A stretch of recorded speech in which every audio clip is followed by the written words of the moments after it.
A part of this proposition requires treatment mandated felonies, or that's an option. Yes. How will that work, and where will those people get the treatment that they need if it's mandated through this law? So first of all, let's set the stage for that. If a person has 2 prior convictions for possession of drugs, the third one becomes the possibility of a felony mandated drug offense.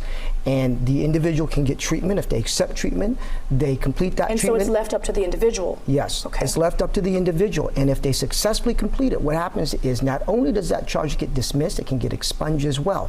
But it's that encouragement. And that's why the recovery community support it. I was up at the Delancey Street Center up in San Francisco with Tom Wolfe, and 200 people from the Recovery Center who support Proposition 36. And I remember Jim Cooper and I, Sheriff Cooper and I, were walking through San Francisco with Tom Wolfe through the Tenderloin, and we saw the destruction of drugs from fentanyl, and they were advocating at that time for a Proposition 36 model. But I do have to ask you and Sheriff Cooper this question. So it's not unknown that there are fewer beds. There are less places for these treatment centers to happen. Are we talking about inpatient stays? Are we talking about another portion of the jail? Where specifically will this treatment be held? It can happen both in-house and outside. So whether it's in the community, whether it's Cal AIM coming into the jail, but we have facilities outside. Outpatient treatment is an option as well. And let's be honest, most of these folks go to county jails. Hardly anyone goes to prison these days.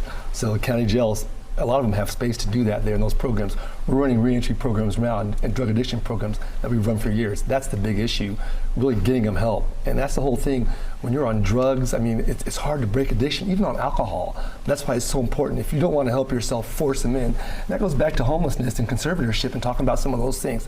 Some folks will never get help unless they're forced to get help. But there is a cost. County jail populations may be down, but there's certainly not enough room for the number of people that may be routed into county jails under this proposition, and that needs to be understood. The other is that if this proposition passes, it will defund many of the programs that do provide treatment in California, and that is a reality. If we're waiting for some solution to come, this solution should have come with additional resources. It actually takes resources from the things that we relying on. So 800 million. Yeah, the real problem here is we're building the wrong kinds of beds. What we're going to end up doing is building prison beds when what we need to be building is treatment beds. There are people in our community that are screaming for help. 80% of people that want treatment right now, today in the state of California, cannot get it. That is our problem. We need to take a commercial break on that note, and we'll be right back, everyone.